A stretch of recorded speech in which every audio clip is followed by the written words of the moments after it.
Jesús iba por toda Galilea, enseñando en sus sinagogas y proclamando el Evangelio del Reino. San Mateo 4:23. Dispongamos nuestro corazón y nuestra atención para escuchar la enseñanza del Señor en nuestro redil de la semana. Hola, ¿qué tal mis hermanos? ¿Cómo han estado? Es un gusto estar aquí otra vez con ustedes en el redil. Gracias por estar con Radio El Salvador del Mundo y por acompañarnos en este programa que yo sé que va a ser de mucha bendición, sobre todo en estos días en el que el llamado a la oración, a la interiorización, el llamado a estar en contacto con Dios, pues se nos está viniendo por muchos lados, ¿verdad? Por muchos lados.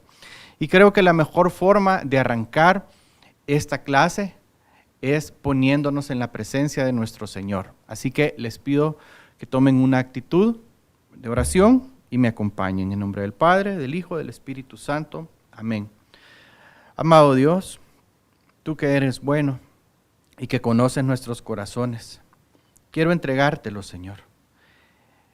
El de cada uno de mis hermanos que están pendientes de esta clase y el mío, el de nuestras familias, para que seas tú esa fuente de agua viva que necesitamos tomar, que venga a calmar nuestra sed espiritual, que venga a calmar nuestra sed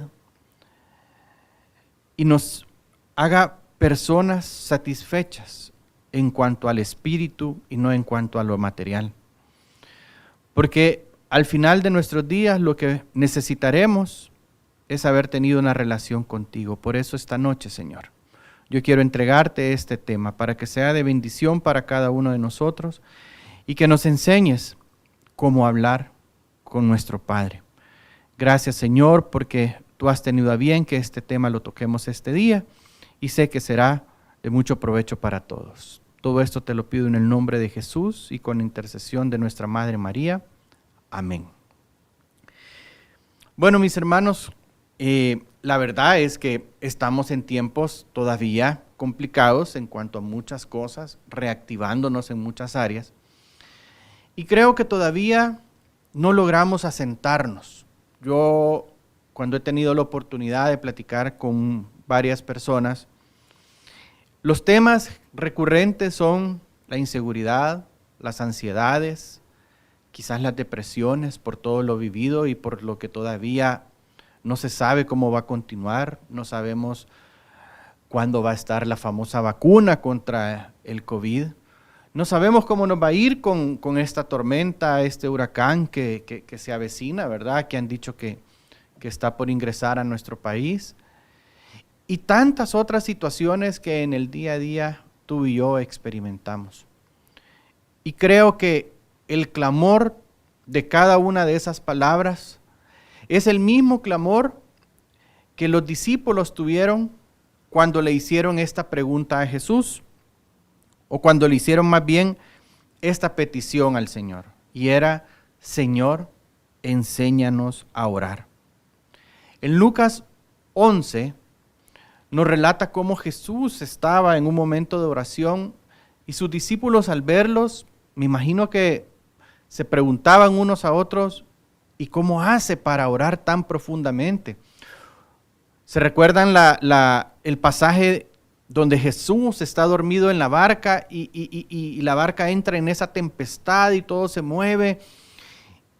Y los apóstoles están ahí desesperados, que no saben si se va a hundir la barca, qué va a pasar, si pueden asir el mástil, poner, no sé, tirar el ancla, no sé qué se les ocurría.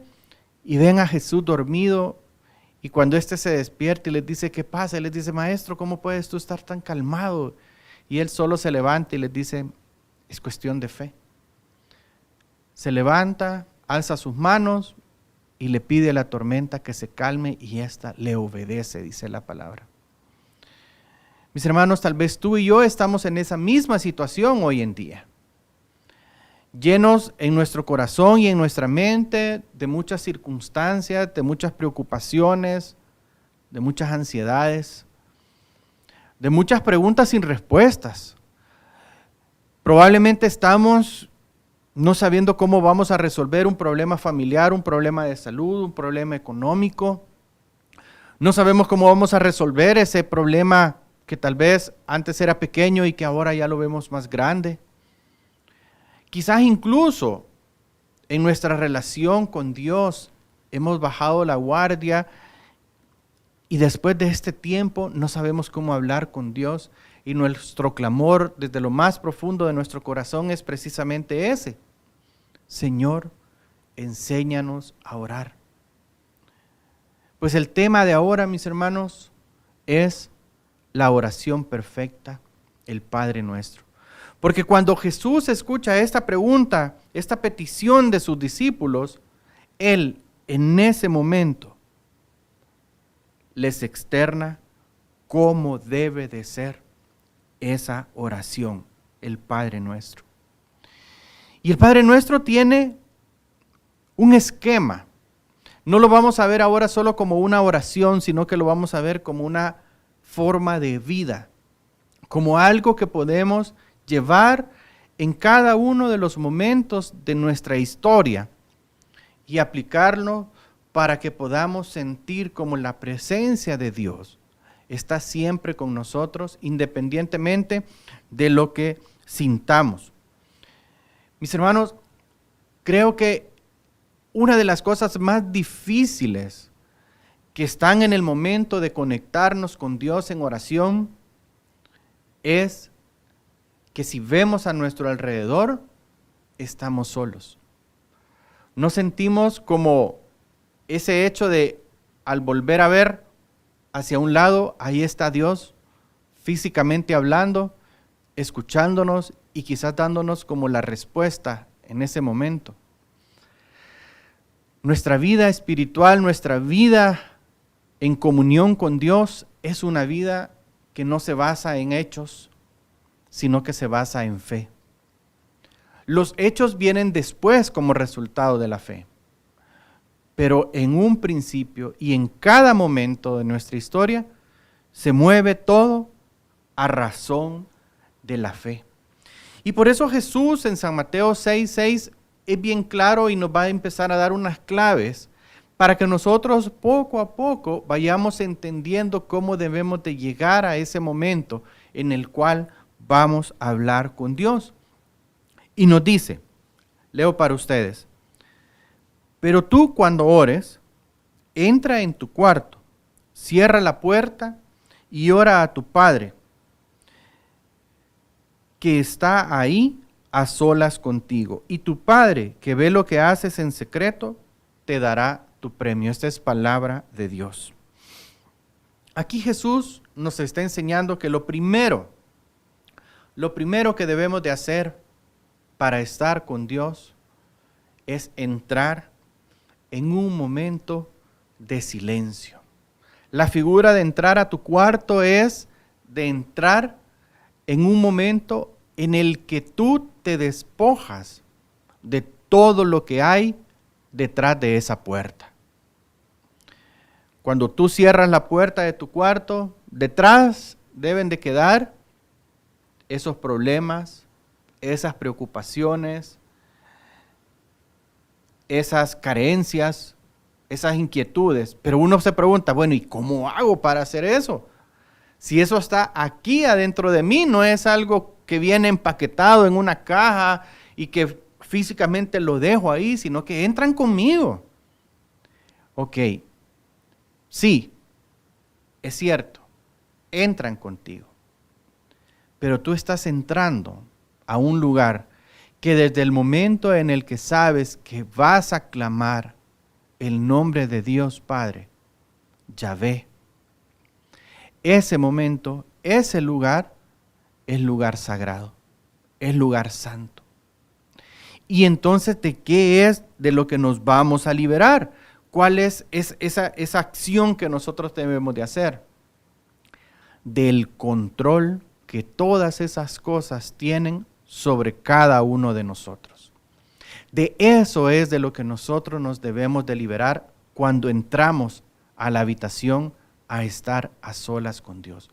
Las situaciones ahí están, las dificultades ahí están, es cierto, están aquí en nuestra mente. Probablemente ya llegaron incluso a controlar mi corazón. Y siento ansiedad, siento nerviosismo, siento esa preocupación.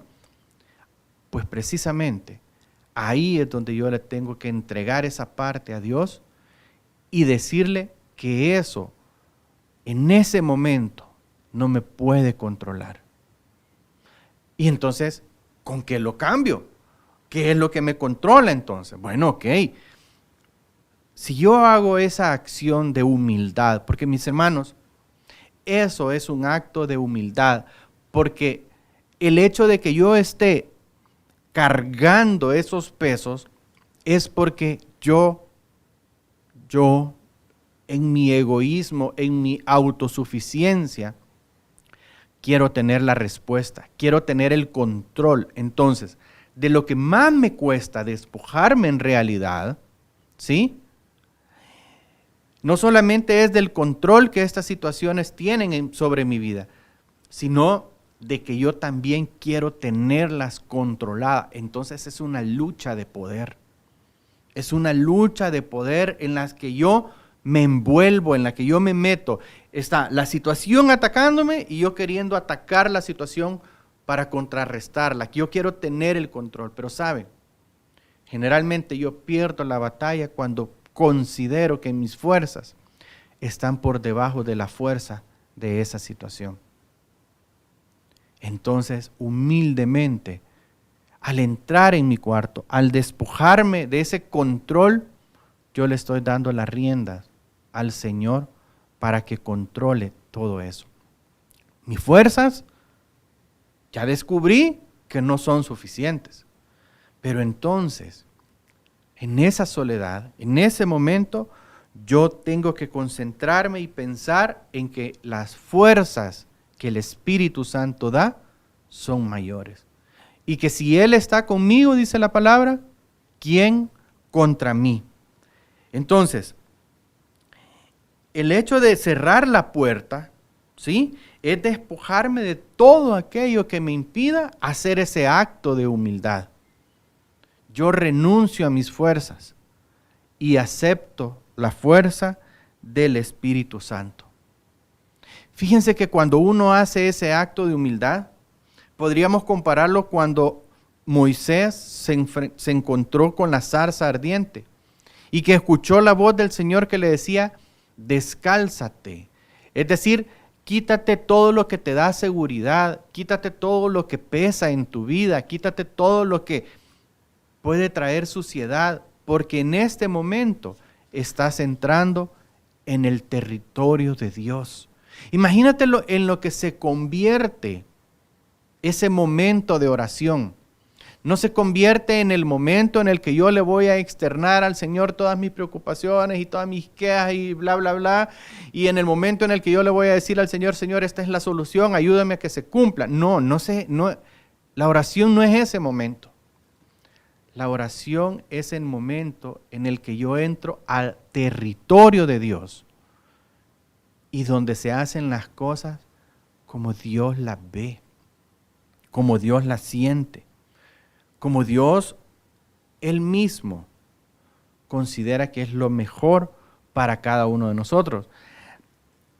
Ajá, Eduardo, entonces quiere decir que yo ya no voy a esforzarme, que yo ya no voy a... No estoy hablando de eso. Estoy hablando de algo que está en lo profundo del corazón y que me tiene que mover a confiar. Y este es el tercer momento del que nos habla esta lectura.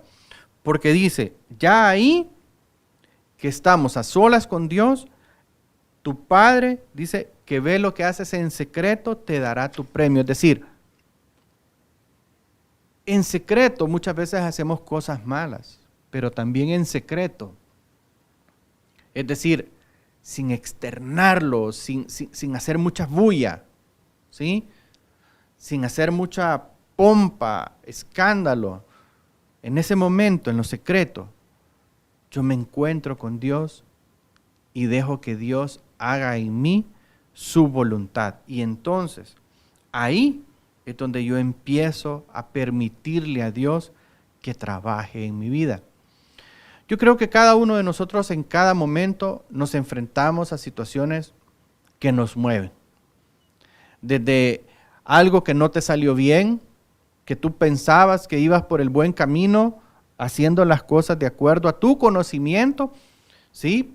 En algo laboral, que tal vez tú estabas planificándolo de una manera. ¿Y qué pasa? De repente alguien o algo te indica que no es ese camino. Entonces uno dice, ¿y hoy cómo lo corrijo? ¿Y hoy cómo vuelvo atrás? Ya invertí tiempo, quizás ya invertí recursos, ya invertí dinero, ¿sí? Ya sacrifiqué esto, lo otro. ¿Y cómo regreso atrás? ¿Cómo cambio el tiempo? ¿Cómo me vuelvo a organizar? Y uno entra en desesperación. Y ahí es donde Dios te dice, despójate, entra en mi corazón, o sea, en lo secreto, donde Jesús descubre la vida, que ahí yo te voy a dar la solución.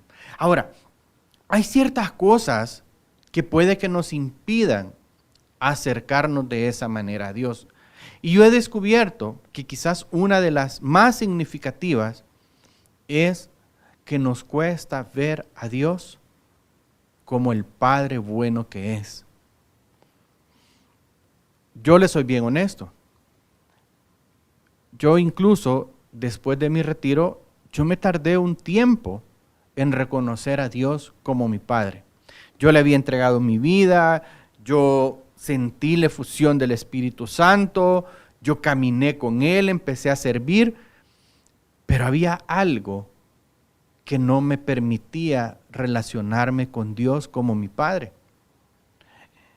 Si no fue hasta un momento de oración con mi pastor que yo descubrí que yo todavía culpaba a Dios por algo que había sucedido en mi primera infancia. Muchos de los que me conocen saben de que yo soy huérfano de papá desde los 11 meses de nacido. Yo crecí sin papá.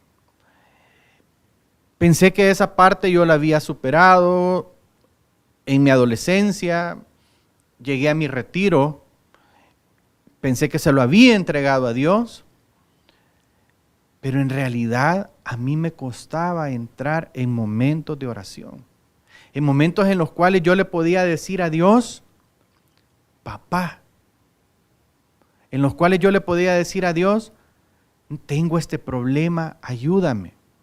No sabía cómo decírselo. Es más, yo le decía a mi pastor, yo no molesto a Dios con esas cosas. Yo dejo que Dios actúe. Él conoce lo que hay en mi vida. Él sabe lo que yo necesito. No necesito por qué estárselos diciendo a cada rato o constantemente o incluso decírselos. Porque Él me conoce, Él sabe. Yo oro más por intercesión, yo oro más por otras personas. No era así, mis hermanos. No era así. A mí me costaba identificarme en mi rol de hijo delante de Dios. Obviamente me costaba poner a Dios en su rol de padre en mi vida. Hasta que rompí esa atadura que yo tenía. Y empecé a ver a Dios como ese verdadero Padre cercano a mi corazón. Y miren, y le pedí perdón. Le pedí perdón por haberlo culpado por ese hecho de mi infancia. Ahora, imagínense cómo es. Porque cuando Jesús empieza a explicar o empieza a decirles, ustedes deben orar así, ¿con qué comienza Él? Padre nuestro que estás en el cielo. Lo primero que Jesús enseña es que yo debo de poner a Dios en su rol de padre. Pero ¿qué pasa si mi padre aquí en la tierra no fue el mejor de los padres? Probablemente fue un padre ausente, probablemente fue un padre estricto, duro, difícil. Y yo me he quedado nada más con esa figura. Quizás un padre que le falló a mi madre. No sé, cada uno de nosotros tiene su propia historia. Pero ¿saben qué aprendí yo? Que eso que pudo haber sucedido con nuestro Padre aquí en la tierra, no tiene nada que ver con Dios. Porque esa persona que es tu padre, que probablemente cometió errores, que probablemente quizás, sí afectó tu vida, pero él también es una persona que necesita amor, que necesita ser tocado por el Espíritu Santo, ser tocado por el amor de Dios, porque en su historia también hubieron heridas. Y yo no puedo dejar que las heridas de esa persona se conviertan en mis heridas. Yo tengo que cambiarlo. Entonces, el hecho de yo aceptar la paternidad de Dios y decir que Él está en el cielo es la figura de la santidad, es decir, la figura donde yo toco el territorio de Él, en ese momento yo acepto que Dios es capaz de transformarme. San Pablo lo entendió y en Romanos 8:15 nos dice la manera en la que Jesús nos enseñó a orar y que Él mismo decía, Abba, Padre, Abba, papito, papito. O sea que Él nos enseñó a que reconociéramos a Dios como el Padre bueno que siempre ha sido y siempre va a ser. Y cuando yo tengo claro eso, debería de ser más fácil entrar en esa comunicación con Él. Nos enseña Jesús a santificar su nombre, es decir, a ponerlo por sobre todas las cosas, a alabarlo, a glorificarlo, a bendecirlo, a exaltarlo. Porque eso es lo que el nombre de Dios merece. Pero ¿cómo hago yo para exaltarlo y glorificarlo?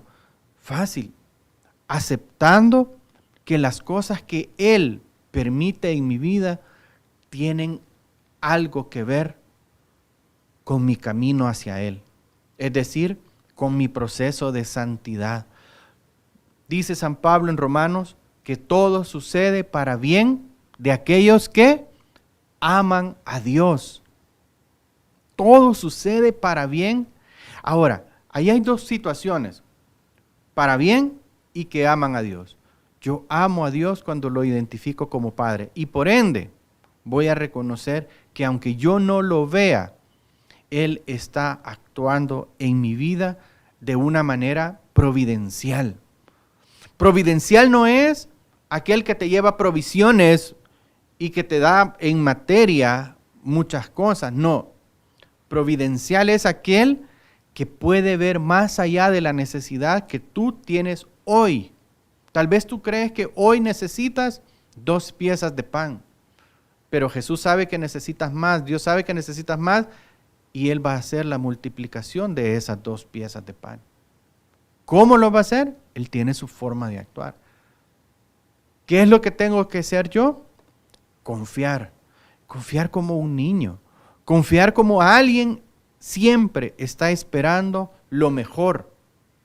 No que fabrica lo mejor, sino que espera lo mejor. Y ahí, en esa espera, Dios nos enseña a fabricar lo mejor.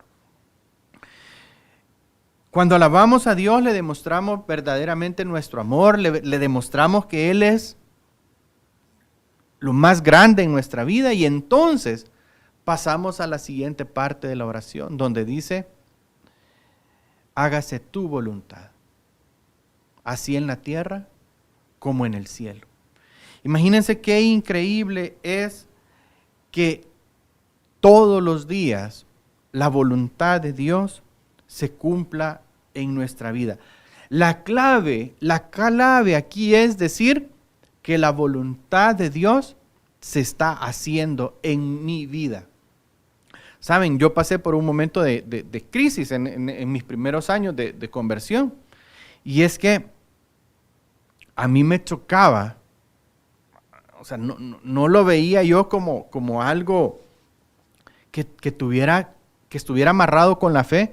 Cuando las personas te dicen, si Dios quiere, tú les dices, nos vemos mañana, y las personas generalmente te responden, sí, si Dios lo quiere. Y yo decía, Dios siempre lo va a querer. Y entonces, ¿por qué me tiene que decir eso? Porque no simplemente me dice, sí, ahí voy a estar.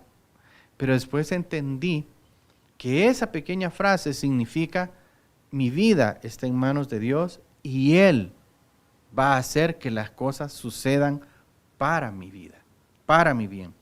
Jesús en San Juan 14:23 dice, Jesús le contestó, el que me ama hace caso de mi palabra y mi Padre lo amará, y mi Padre y yo vendremos a vivir con él, palabra de Dios. Entonces, Jesús se hace presente en nuestra vida junto con Dios, junto con el Espíritu Santo, y vienen a vivir con nosotros. ¿En qué momento? En el momento en que yo permito que se haga su voluntad. Ahora, yo tengo que aprender a entregarle esa parte al Señor a través de la presencia del Espíritu Santo en mi vida, porque como lo dice siempre San Pablo en Romanos 8, dice 8:27, el Espíritu ruega conforme a la voluntad de Dios por los que le pertenecen.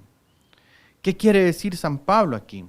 Que aunque yo no sepa lo que tengo que pedir o cómo reaccionar, si el Espíritu Santo está en mí, Él va a hacer que ese clamor, que esa petición, que esa verdadera oración surja de mi corazón y se eleve a Dios.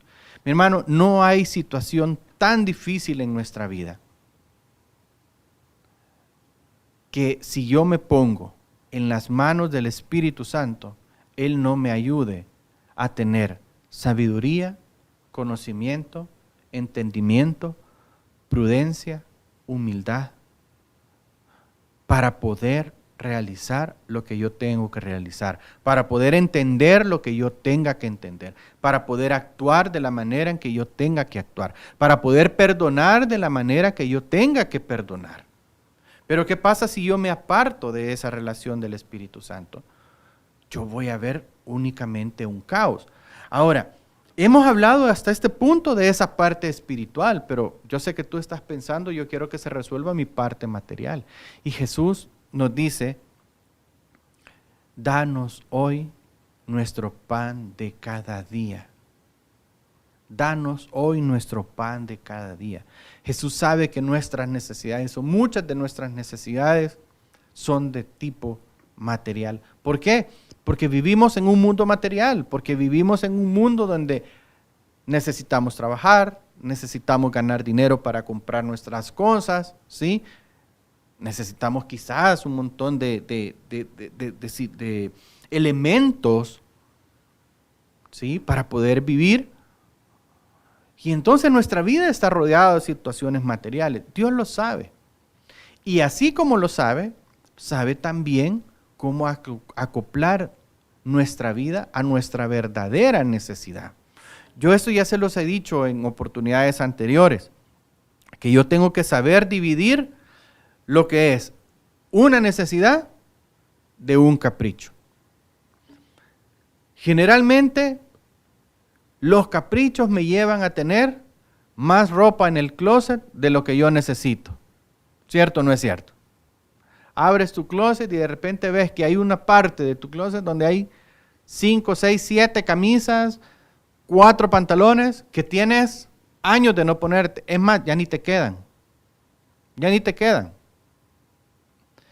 Y tal vez tú estás pensando que lo tienes todavía ahí porque algún día vamos a rebajar o vamos a engordar o qué sé yo. ¿Por qué no te quedan? Y entonces ahí va a pasar eso. Lo voy a volver a usar. Pero mentira. Tal vez compramos cosas innecesarias y ahí nos vamos llenando de problemas. Jesús, al clamar de que Dios nos dé el pan nuestro de cada día, quiere decir que hay situaciones que yo las tengo que cubrir hoy. ¿Con qué? Con lo de hoy. No puedo estar pensando en cosas que van más allá de mi capacidad. Tener el pan nuestro de cada día es aprender a vivir mi realidad en cada instante. Y cuando yo aprendo a vivir mi realidad, mi vida se torna sencilla. Mi vida se torna manejable. ¿Para quién? Para mí, obviamente, en primer lugar, pero también ayuda a una convivencia en general. ¿Cuántos problemas nosotros podemos tener en nuestra casa? Porque yo no he sabido manejar mi vida material. Y me he metido en deudas y yo paso tan preocupado de las deudas, tan metido en cómo voy a resolver, que todo lo que sucede en mi alrededor es una molestia, es una incomodidad porque nadie me entiende.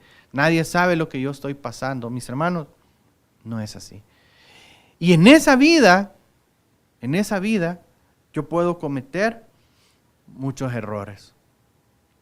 Pero Dios quiere que aprendamos también a corregir los errores. Y una parte esencial es el perdón. Primero, cuando Jesús nos enseña a pedir perdón, ¿sí? Perdona nuestras ofensas como también nosotros perdonamos a los que nos ofenden. Quiere decir que yo soy el primero en reconocer que si yo he cometido un error, yo tengo que perdonarme a mí mismo. Tengo que reconocer que no puedo seguir cargando con ese peso. Que tengo que liberarme para poder entonces pensar de una manera más clara, de una manera más coherente. Tengo que aprender a perdonar a otros para poder acercarme a Dios. ¿Se recuerdan la lectura que dice, si tú traes una ofrenda a mi templo y tienes algo en contra de tu hermano, ve y pídele perdón primero y luego regresa? Yo tengo que tener mi vida libre de ese tipo de cargas, de rencores, de odios, de divisiones, de rivalidades. Pero ¿cuántas veces yo permito que eso entre en mi corazón? Y no solamente puede afectar mi vida familiar, sino que afecta mi vida laboral y, ¿por qué no decirlo también, mi vida en la comunidad? Mi vida en la comunidad. Yo no supero tal situación y entonces eso me cuesta a mí y no me permite avanzar. El perdón, el liberarme de la carga, de la culpa, del odio, del rencor, de ese tipo de pesares. El liberarme de todo eso es permitirme avanzar y tener mi mente dispuesta al amor y no dispuesta al egoísmo. Y cuando yo me libro de eso, yo le puedo decir al Señor, tal como sigue la última parte de la oración, líbranos de todo mal. El mal acecha, es cierto. El enemigo, dice San Pedro, anda como un león rugiente, pero soy yo el que le permito acercarse. El león puede estar encadenado, puede estar enjaulado, pero soy yo el que tiene la llave para permitirle que me ataque. ¿Cuál es esa llave? Cuando yo me aparto de esto que hemos estado hablando anteriormente, de esta cercanía con Dios, de este clamor de Dios, de este amor a Dios. Santiago 4:7 nos dice, sométanse pues a Dios. Fíjense, sométanse. Sométanse no es esclavícense de Dios, sino que sometan es créanle a Dios. Créanle a Dios. Dice, resistan al diablo y éste huirá de ustedes. Yo muchas veces le creo más al enemigo, al mundo, a mi carne, y no le creo tanto a Dios. Entonces, para yo liberarme del mal, tengo que empezar a creerle más a Dios. Yo sé que es difícil, mis hermanos. Yo sé que es difícil. Generalmente, cuando uno entra en un momento de crisis, uno lo que resiente es esa parte. ¿Cómo le creo a Dios? Y uno baja la guardia, y uno se queja, y uno quizás se preocupa más de la cuenta. Eso lo experimentamos todos. Caemos en debilidades y decimos, no sé por qué tengo que atravesar esto, me quejo. Pero cuando yo le permito a Dios que crezca en mí y que me libere de todo mal, yo le estoy diciendo, Señor, yo confío plenamente en ti. Entonces, mis hermanos, termino con esto. Para yo poder entrar en una comunión con Dios, yo debo despojarme, ¿sí? Despojarme del control que las circunstancias y que de esas situaciones pueden tener en mi vida. Segundo, confiar en que estoy en territorio de Dios. Y cuando uno está en territorio de Dios, uno tiene que aprender a hacer las cosas a la sabiduría de Dios. Y tercero, si yo quiero liberarme, mi corazón de todas esas ataduras, yo debo de dejar que mi ego, que mi autosuficiencia disminuyan para que entonces en mi fe la sabiduría de Dios, el conocimiento de Dios, el entendimiento de Dios de la vida crezca y me haga verdaderamente libre. Sé que es un proceso, mis hermanos, y por eso le vamos a pedir a Dios en este momento que nos ayude a entrar en esa relación directa. ¿Para qué? Para que cuando yo vuelva a ver, a leer, a orar el Padre Nuestro, yo sepa que lo que estoy haciendo es integrándome por completo en el corazón de Dios, de la misma manera en la que Jesús se integraba con Él cada vez que oraba. Por eso Él es el primero de muchos, dice la palabra. Por eso Él es el que nos va abriendo el camino para que todo lo que Él hizo sepamos que lo podemos hacer nosotros de la misma manera y todavía cosas más grandes, como dice su palabra. Así que tomemos una actitud de oración. Padre nuestro, tú que estás aquí con nosotros, tú que te derramas en amor y en bendiciones a cada instante de nuestra vida, danos la capacidad de santificar tu nombre, siendo esos hijos que tú te mereces, Señor. Permítenos poder abrir nuestro corazón hacia ti, dejando a un lado aquello que interrumpe la manera en que me comunico contigo. Señor, yo quiero ser el primero en reconocer que todo lo que tengo es el pan de cada día. Es lo que necesito para vivir. Y lo que no tengo, por más que yo me esfuerzo, es porque en tu sabiduría tú sabes que no es lo que necesito. Tal vez no lo comprendo al 100%, pero sí quiero aprender a creerlo, Señor.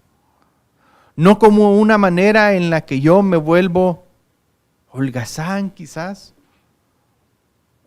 o demasiado conformista, sino de la manera en la que yo puedo liberar mi corazón de todo mal.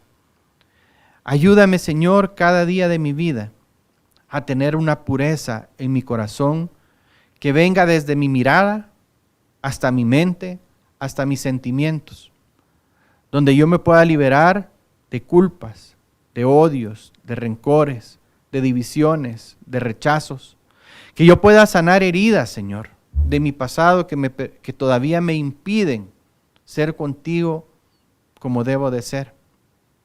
Y entonces ahí, Señor, yo te daré más a ti la oportunidad de trabajar en mi vida que quizás las veces en que le he dado oportunidades al enemigo de trabajar en mi vida también. Perdóname, mi Dios, por esos momentos de dudas que he tenido, por esos momentos en los cuales no he confiado en ti como debía. Pero hoy que yo sé que tú eres la providencia eterna, que tú eres quien día a día velas por mí, eres ese guardián que no duerme. Yo quiero, mi Dios, hoy decirte que quiero aprender a confiar en ti. Y mi clamor, como el de los discípulos, de Señor, enséñame a orar, que sea, Señor, enséñame a vivir en tu corazón, dentro de tu corazón, para poder tener esa oportunidad de llegar a verte cara a cara, que es la invitación grande que tú me haces. Por eso, Señor, yo te doy las gracias y te entrego todo esto en el nombre de tu Hijo amado Jesucristo, con el poder del Espíritu Santo y la intercesión de Mamita María. Amén. Mis hermanos, gracias. Espero que estas palabras sean de mucha ayuda para ustedes, así como han sido para mí. Y no se pierdan el próximo redil, la próxima semana, que viene todavía con cosas mejores para nuestra vida. Así que el Señor les bendiga, que la paz esté con ustedes. Bendiciones.